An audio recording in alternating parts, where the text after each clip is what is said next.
Tuhan firman-Mu ajaib, kekal meski gunung menghilang. Tiada huruf yang gagal, tak terpatahkan siasat. Hidup seperti-Mu ya Allah, lebih dari emas. Aku bersaksi kitab-Mu, kitab yang suci. Mendengarkan firman-Mu, hibur hati yang luka. Terangilah langkahku kemanapun ku pergi. Biarkanlah firman-Mu berkuasa atasku. Ubahkanku, bebaskanku, ku mau menyenangkan-Mu. Ku mau menyenangkan-Mu. Salam jumpa pemirsa terkasih, saya menyambut Anda sekalian dimanapun Anda berada dalam episode yang terbaru program studi harian kita Semua Kitab Suci. Di mana dengan anugerah Tuhan kita mempelajari semua kitab yang ada di dalam Alkitab, dari Kejadian hingga Wahyu. Kita telah sampai pada pembelajaran kita mengenai kitab-kitab Perjanjian Lama. Kitab Yesaya pasal 9 mulai dari ayat 8, lalu kitab Yesaya pasalnya yang ke-10, dan mudah-mudahan kita akan lanjut belajar bagian kedua dari pasal 9 dan seluruh pasal 10.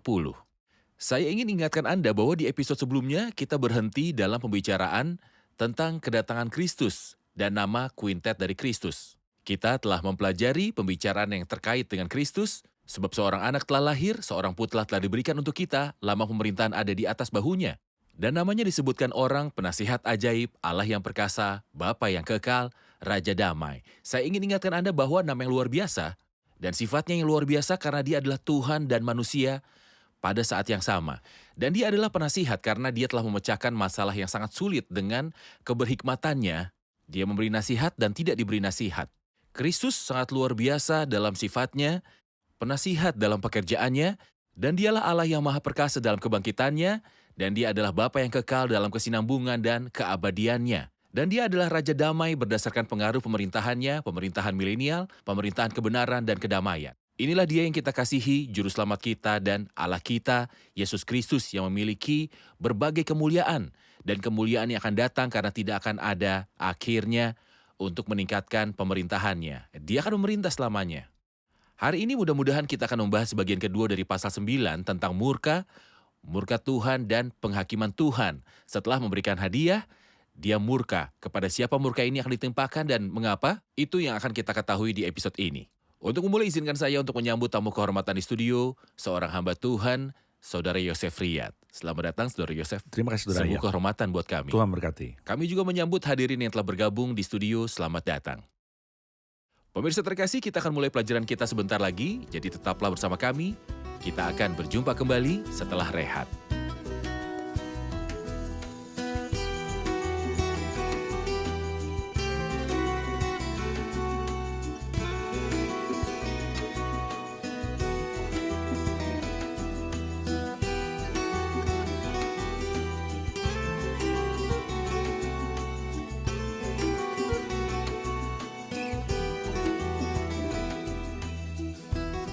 Berjumpa kembali, Saudara Terima Yosef. kasih.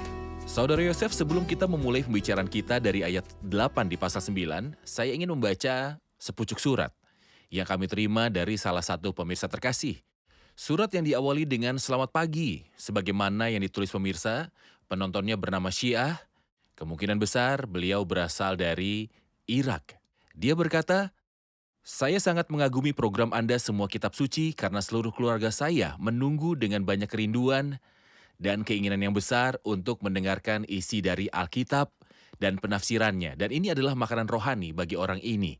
Dan pelayanan yang Anda berikan ini sangat berharga, dan khususnya bagi kami yang ada di Irak, karena gereja sangat jauh dari rumah kami. Tuhan memberkati dan melindungi Anda. Sebuah catatan, saya harap Anda menambahkan halaman sederhana saya ke program yang berharga ini. Dan saya akan sangat berterima kasih dan bersyukur pada Anda. Baik, mohon komentar Anda, Saudara Yosef. Akan surat ini kita bersyukur pada Tuhan karena firman Tuhan telah menjangkau daerah-daerah yang sulit untuk dijangkau oleh para hamba Tuhan karena firman Tuhan tidak dapat dibungkam. Rasul Paulus mungkin dirantai, tapi firman Tuhan tidak dapat dibungkam. Benar. Saudara terkasih, kami bersyukur kepada Tuhan atas surat ini, dan kami bersyukur bahwa program ini telah sampai kepada Anda dan memanfaatkan orang-orang tak sempurna seperti kami untuk membukakan Alkitab bagi banyak orang. Kami berdoa bahwa firman ini akan mempengaruhi hidup Anda dan kehidupan keluarga Anda. Dan juga seluruh tanah Irak dan seluruh dunia Arab dan setiap orang yang mendengarkan kami saat ini, firman ini dekat dengan semua orang yang mampu membuat banyak orang menjadi berhikmat. Kami menyambut Anda sebagai sahabat bagi program kami. Saudara Yosef, mari kembali ke pasal 9 yang dimulai dengan pemberian dari ayat 1 sampai 7. Mulai dari ayat 8 dia mulai berbicara tentang murka. Mohon beritahu alasan murka mulai dari ayat 8. Sebenarnya ada 4 alasan untuk itu. Kemarahan, 3 diantaranya disebutkan dalam pasal 9, dan alasan keempat disebutkan di awal pasal 10.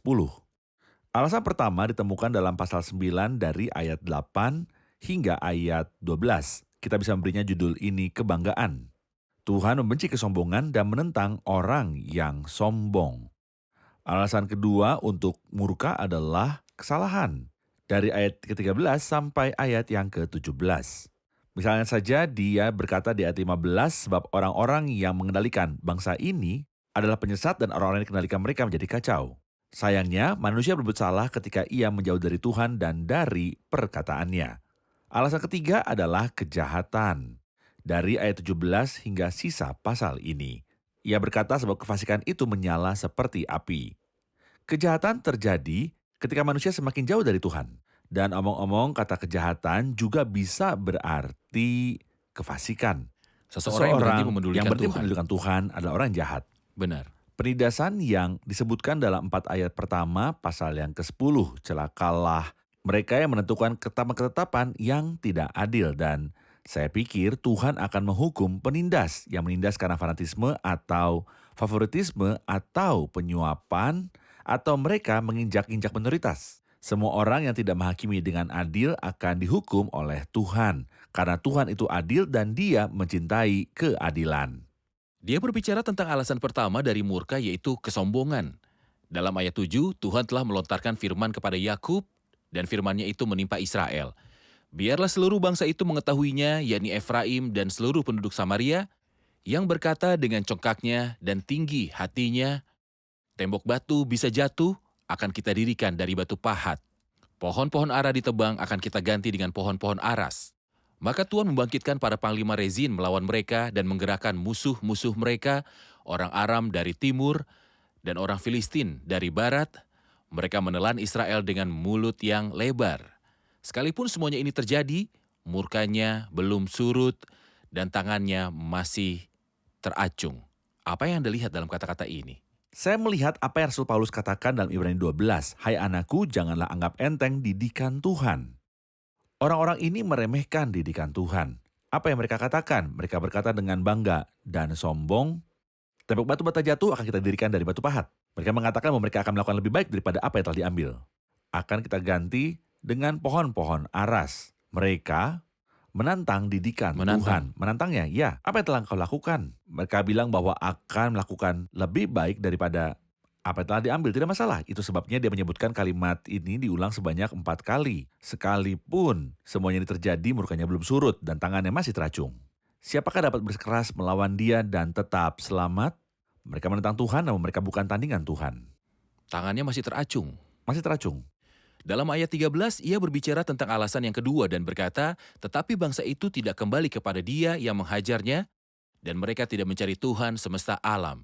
Maka Tuhan mengerat dari Israel kepala dan ekor, batang dan ranting pada satu hari juga. Tua-tua dan orang yang terpandang itulah kepala, dan nabi yang mengajarkan dusta itulah ekor. Sebab orang-orang yang mengendalikan bangsa ini adalah penyesat dan orang-orang yang dikendalikan mereka menjadi kacau. Sebab itu Tuhan tidak bersuka cita karena teruna-teruna mereka dan tidak sayang kepada anak-anak yatim dan janda-janda mereka, sebab sekaliannya mereka murtad dan berbuat jahat dan setiap mulut berbicara bebal. Sekalipun semuanya ini terjadi, murkanya belum surut dan tangannya masih teracung. Mohon beri gambaran tentang alasan kedua yang menyebabkan orang berbuat salah.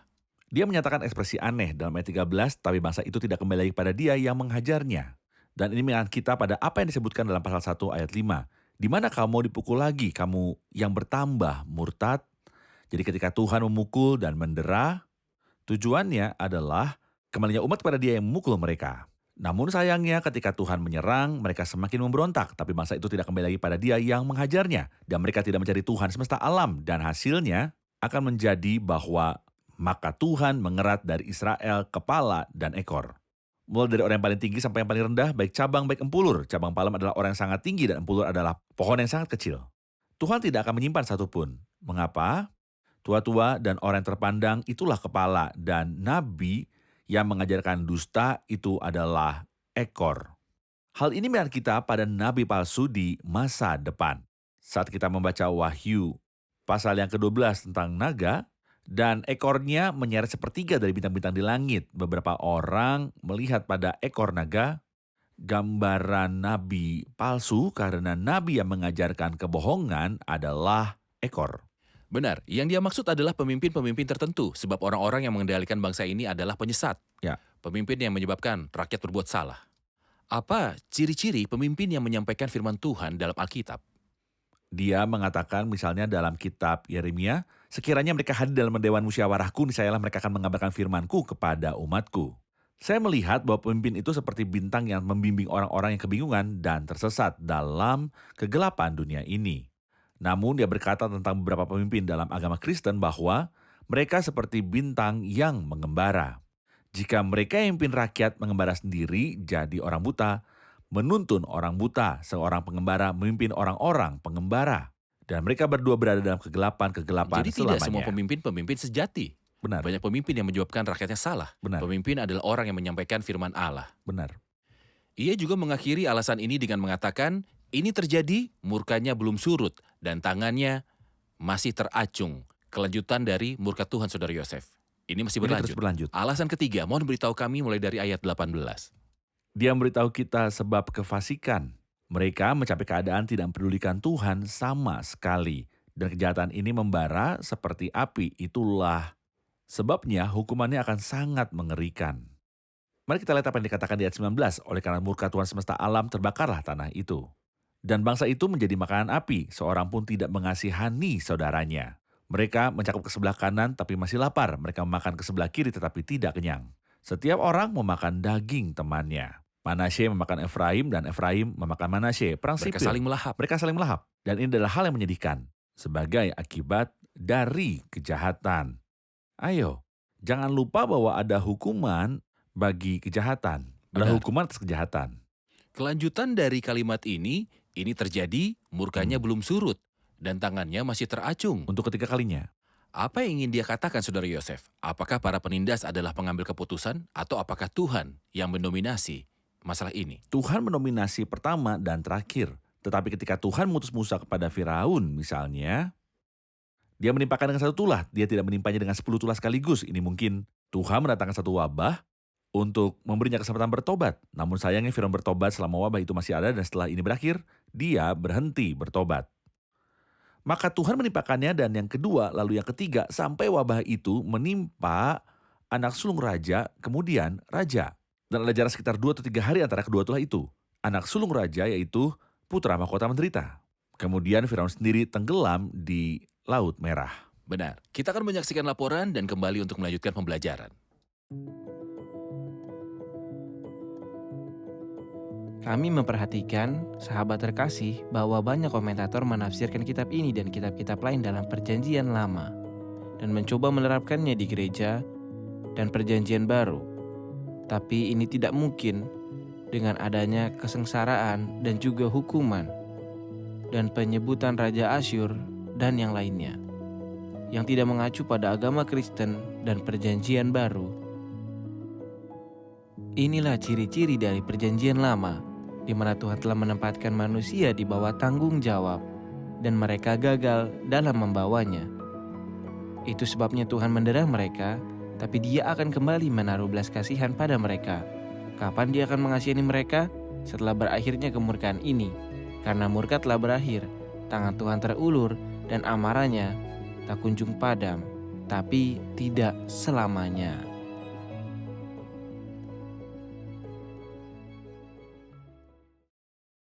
Saudara Yosef, Anda telah mengatakan bahwa 4 ayat pertama dalam pasal 10 berbicara tentang alasan keempat, yaitu ketidakadilan. Mohon penjelasan Anda. Ya, dia berkata untuk menghalang-halangi orang-orang lemah mendapat keadilan dan untuk merebut hak orang-orang sengsara di antara umatku. Kita telah mendengar ya berkali-kali pada periode-periode sebelumnya dan mungkin sampai sekarang di beberapa tempat bahwa Orang tidak mendapatkan apa yang pantas mereka dapatkan karena prasangka dan juga keberpihakan. Orang-orang berpikir bahwa mereka mempunyai kebenaran mutlak dan lupa bahwa mereka bertanggung jawab di hadapan Tuhan. Tuhan membenci ketidakadilan. Dan Tuhan melaksanakan kebenaran keadilan bagi semua orang yang tertindas. Sangat berbahaya di posisi penindas dan menindas yang sengsara dan rentan karena biasanya Tuhan berpihak pada yang menderita. Benar, dia pembela janda dan Besar. ayah dari anak yatim. Baik, kita akan menerima pertanyaan dari hadirin di studio, Saudara Yosef. Ia berkata di ayat 3, apakah yang akan kamu lakukan pada hari penghukuman dan pada waktu kebinasaan yang datang dari jauh? Kepada siapakah kamu hendak lari minta tolong dan di manakah hendak kamu tinggalkan kekayaanmu?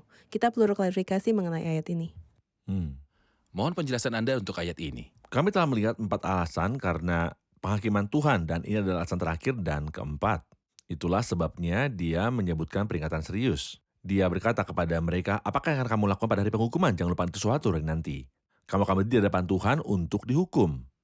Kita ingat bahwa di masa lalu, hari air bah dan orang-orang berada di luar bahtera. Kemana mereka pergi? Mereka pergi ke puncak gunung tetapi air menutupi puncak gunung. Itulah sebabnya dia memberitahu mereka kepada siapakah kamu hendak lari minta tolong. Kemanakah mereka akan pergi saat Tuhan mengejar mereka? Kita menemukan di Wahyu pasal 5 pertemuan doa terbesar. Tapi setelah pintu ditutup dan mereka berdoa ke gunung-gunung. Mereka berkata kepada gunung-gunung, runtuhlah menimpa kami dan sembunyikanlah kami terhadap dia yang duduk di atas tahta dan terhadap murka anak domba itu. Sebab sudah tiba hari besar murka mereka dan siapakah yang dapat bertahan? Saya berharap jika pemirsa belum berdamai dengan Tuhan, dia akan pertimbangkan ayat 3 ini dengan serius. Apakah yang akan kamu lakukan pada hari penghukuman dan pada waktu kebinasaan yang datang dari jauh? Kepada siapakah kamu hendak lari minta tolong dan di manakah hendak kamu tinggalkan kekayaanmu? Saya ingin memanfaatkan kesempatan ini dan meminta Anda untuk menyampaikan pesan kepada pemirsa di depan kamera untuk memanggilnya. Kami tidak dapat menjamin apakah kita akan mempunyai kesempatan lagi untuk melanjutkan belajar ataupun tidak. Mungkin kesempatan itu akan berakhir saat murka tiba, tidak ada lagi kesempatan. Jadi saya ingin Anda memberitahu pemirsa tentang panggilan ini. Ada baiknya untuk memahami isinya dari sebuah kitab hebat seperti kitab Yesaya. Sebuah kitab yang berisi kabar baik, Injil yang dimulai pada pasal 1 ayat 18. Marilah, baiklah kita berperkara, kata Tuhan. Sekalipun dosa merah seperti kirmizi akan menjadi putih seperti salju. Tuhan punya tawaran yang luar biasa. Jika Anda mengeraskan hatimu dan tidak memanfaatkan kesabaran Tuhan, saat yang mengerikan akan tiba. Di mana Anda tidak akan bisa melarikan diri karena pada saat itu, Kristus akan menutup pintu persis seperti apa yang terjadi pada hari-hari air bah dan bahtera ketika Tuhan mengurung Nuh. Orang-orang mungkin telah berteriak dan memanggil Nuh dan beritahunya bahwa dia memang paman mereka, tapi tidak ada harapan lagi setelah Tuhan mengurung Nuh. Itu sebabnya saya mohon pada Anda untuk mendapatkan manfaat dari waktu singkat yang diberikan kepada Anda. Dan masa ini mungkin berakhir hari ini, jadi Anda harus mengambil inisiatif. Kepada siapakah kamu hendak lari untuk minta tolong? Apa yang akan kamu lakukan pada hari penghukuman? Terima kasih Saudara Yosef. Mulai dari ayat 5 di pasal 10, ada penghakiman terhadap para penindas di Asyur. Kita tahu bahwa Asyur dan semua penindasnya adalah alat di tangan Tuhan untuk melaksanakan penghakiman. Mereka penindas yang diutus Tuhan. Tetapi mulai dari ayat 5, Tuhan tidak menghakimi umatnya, tetapi para penindas. Berikan gambaran tentang Asyur dan penghakiman Tuhan atas Asyur. Tuhan menggunakan Asyur untuk penghakiman 10 suku, dan setelah itu dia menggunakan Nebukadnezar untuk penghakiman kedua suku. Dan sementara kita mempelajari kitab ini, kita akan melihat penghakiman yang mengerikan atas Babel. Seperti sebuah bencana menimpanya. Maka Allah memakai bangsa-bangsa untuk menghajar bangsa-bangsa. Tapi setelah itu, orang yang melewati batas dan lupa bahwa dirinya adalah alat yang digunakan oleh Tuhan, celakalah Asyur yang menjadi cambuk murkaku dan yang menjadi tongkat amarahku. Aku akan menyuruhnya terhadap bangsa yang murtad dan aku akan memerintahkan melawan umat sasaran murkaku. Tapi dia sendiri tidak demikian maksudnya dan tidak demikian rancangan hatinya. Dia pikir dia menyingkirkan bangsa-bangsa dengan kekuatannya dan lupa bahwa dia dipakai oleh Tuhan. Saya ingin mengatakan bahwa hal ini juga dapat diterapkan pada para individu. Kita ingat Simei anak Gera, orang Benyamin yang mengutuk Daud dan Daud menerimanya dari tangan Tuhan. dan berkata kepada Abisai, biarlah dia dan biarlah ia mengutuk, sebab Tuhan yang telah berfirman kepadanya demikian, dan saya menyampaikannya karena saya melakukan kesalahan dan belajar dan tunduk, serta merendahkan dirinya. Bagaimana dengan Simei anak Gera? Akhir dari Simei, putra Gera sangat mengerikan karena Daud memberitahu Salomo saat dia sekarat bahwa dia mengutuknya dengan buruk, dan itu dia tidak membela diri karena itu terjadi pada hari kesengsaraan dan kerendahan hati. Tapi engkau berhikmat. Janganlah biarkan yang ubanan itu turun dengan selamat ke dalam dunia orang mati, dan memang dia tidak mati dengan tenang. Ketika Tuhan memakai suatu bangsa atau seseorang untuk menghajar umatnya atau salah satu orang suci, dia harus tahu bahwa dia hanyalah alat. Dan dia tidak boleh melewati batas karena dia hanyalah alat, dan jika dia lupakan hal itu, Tuhan mampu untuk mengingatkannya. Benar. Jadi Tuhan menghakimi Asyur yang dia pakai untuk menghakimi umatnya karena dia pikir dia melakukan itu pada orang-orang dengan kekuatannya. Mulai dari ayat 20 ada pembicaraan kepada umat yang tersisa.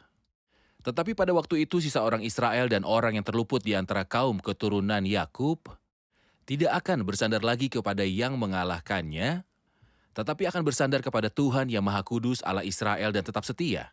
Suatu sisa akan kembali, sisa Yakub akan bertobat di hadapan Allah yang perkasa. Sebab sekalipun bangsamu hai Israel seperti pasir di laut banyaknya, namun hanya sisanya akan kembali, dan dari situ timbul keadilan yang meluap-luap. Tuhan telah memastikan datangnya kebinasaan di atas seluruh bumi. Ya. Ini adalah tentang sisa umat, Saudara Yosef. Ya. Mohon berikan kami gambaran tentang sisa umat setelah penghakiman bangsa tersebut dan penghakiman Asyur. Tuhan selalu mempunyai sisa umat, dan ini karena anugerahnya yang mutlak. Ada penghakiman, dan dia menghakimi dengan adil.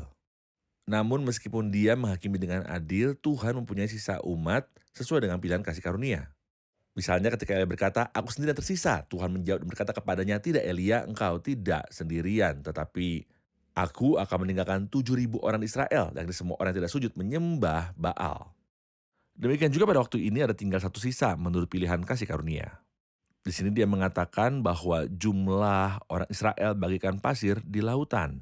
Dan inilah penggenapan pembicaraan Tuhan dengan Abraham, tapi hanya sedikit sisa umat akan diselamatkan. Dan Rasul Paulus mengutip ayat ini dalam suratnya kepada Roma pasal 9 ayat yang ke-27. Ia berkata, sekalipun jumlah anak Israel seperti pasir di laut, namun hanya sisanya akan diselamatkan. Tuhan selalu memiliki sisa, tapi bukan karena kelayakan. Penghakiman dilakukan berdasarkan kelayakan, tapi sisa adalah oleh kasih karunia. Kita bersyukur pada Tuhan atas anugerahnya, yang menerima orang-orang seperti kita dan seperti Saul dari Tarsus dan seperti bangsa yang jahat ini. Tuhan selalu punya jalan, bahkan Nuh yang selamat pada zaman air bah diselamatkan oleh kasih karunia, tapi Tuhan mendapat kasih karunia di mata Tuhan. Baik, Tuhan memberkati. Kita akan dengarkan pertanyaan dari hadirin di studio. Kita telah mendengar bahwa Allah mempunyai kasih karunia yang berdasar, tapi tidak bisa kita lupakan keadilan Tuhan. Dia berkata di ayat 22, Tuhan telah memastikan datangnya kebinasaan dan dari situ timbul keadilan yang meluap-luap. Apakah keadilan Tuhan bertentangan dengan anugerah kasih-Nya? Apakah keadilan Tuhan bertentangan dengan anugerahnya? Tuhan punya keadilan, Tuhan punya kasih karunia. Ketika Tuhan menghakimi, dia selalu menghakimi dengan adil. Banyak orang yang takut akan kelicikan atau ketidakadilan Tuhan, namun Tuhan tidak boleh bersikap licik dan tidak adil.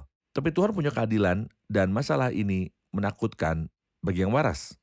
Karena jika engkau ya Tuhan mengingat-ingat kesalahan-kesalahan Tuhan, siapakah yang dapat tahan? Jika Tuhan ingin menemukan kesalahan dalam diriku, tidakkah dia akan menemukannya, tapi dia akan menemukan sejuta kesalahan. Jika dia menghakimu, dia akan menghakimu dengan adil. Jika dia ingin menyelamatkanku, dia akan menyelamatkanku dengan anugerah. Dapat dikatakan bahwa tidak ada pujian bagi mereka yang akan masuk surga, dan tidak ada alasan bagi mereka yang akan pergi ke neraka. Baik, terima kasih Saudara Yosef. Kita telah di akhir episode, kita akan rangkum bersama hadirin.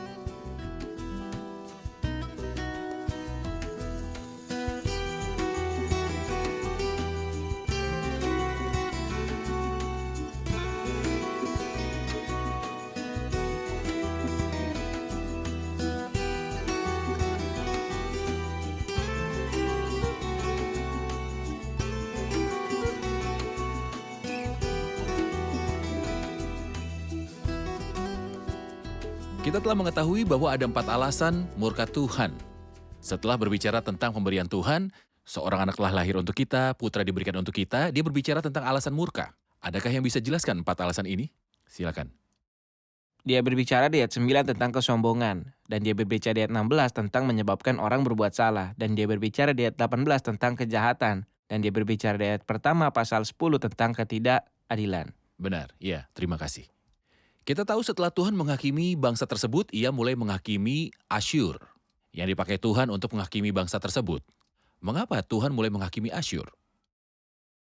Dia ingin mengatakan bahwa dia memakainya untuk penghakiman bangsa sebagaimana yang dia inginkan, tetapi ini ada batasnya, dan ia sudah melewati batas, itu sebabnya ia diadili. Ini melewati batas dan pemikiran bahwa ia melakukan hal itu karena merasa bebas bertindak. Bagaimana Saudara Yosef? Ya, mereka tidak memuliakan Tuhan dan tidak memberikan pujian kepada Tuhan, namun berpikir bahwa mereka menang atas berhala-berhala dan atas Tuhan dengan kekuatannya sendiri. Ini tidaklah sopan terhadap Tuhan. Dan menurut saya hal ini masih terjadi sampai sekarang pada setiap orang yang mempunyai kedudukan. Dia Tepat. menggunakan otoritas dan dia melakukan semuanya sendiri, Ya. bukan berasal dari Tuhan. Dia lupa bahwa dia mempunyai Tuhan. Benar, benar. Kita tahu setelah penghakiman Asyur, Alkitab beritahu kita tentang umat sisa. Tuhan menyiapkan umat sisa untuk dirinya. Apa yang umat sisa ini nyatakan kepada kita tentang pikiran Allah? Ini memberitahu kita tentang kasih karunia Tuhan. Ketika Tuhan menghakimi, dia menghakimi dengan adil, tetapi dia mempunyai kasih karunia. Selalu ada umat sisa. Siapapun di antara kita yang mencapai surga atau diselamatkan, ini karena Tuhan telah mengaruniainya dengan anugerah. Benar, sejak zaman Nuh ada sisa yang tersisa karena anugerah. Dan selama berabad-abad Tuhan menyimpan bagi dirinya sisa dengan kasih karunia. Dan pada masa kesusahan besar Tuhan akan menyisakan bagi dirinya sisa tersebut karena anugerah. Bagaimana Saudara Yosef? Benar. Benar? Iya benar sekali. Apakah mereka layak mendapat upah? Benar. Tentu pahala yang paling besar adalah mempelajari dan memahami firman Tuhan. Tuhan Benar. berkati. Terima kasih Saudara Yosef. Kita lanjutkan diskusi di episode selanjutnya.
جاء يسوع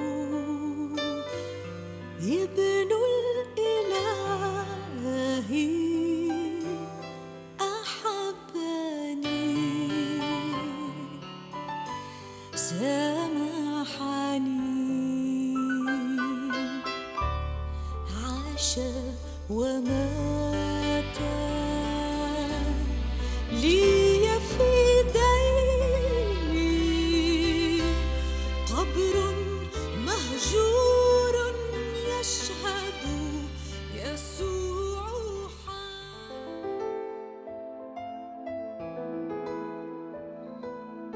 Tuhan firman-Mu ajaib, kekal meski gunung menghilang. Tiada huruf yang gagal, tak terpatahkan siasat. Hidup seperti-Mu ya Allah, lebih dari emas. Aku bersaksi kitab-Mu, kitab yang suci. Mendengarkan firman-Mu, hibur hati yang duka. Terangilah langkahku kemanapun ku pergi. Biarkanlah firman-Mu berkuasa atasku. Ubahkanku, bebaskanku, ku mau menyenangkan-Mu. Tuhan firman-Mu ajaib, kekal meski dunia. Ubah dan bebaskan aku.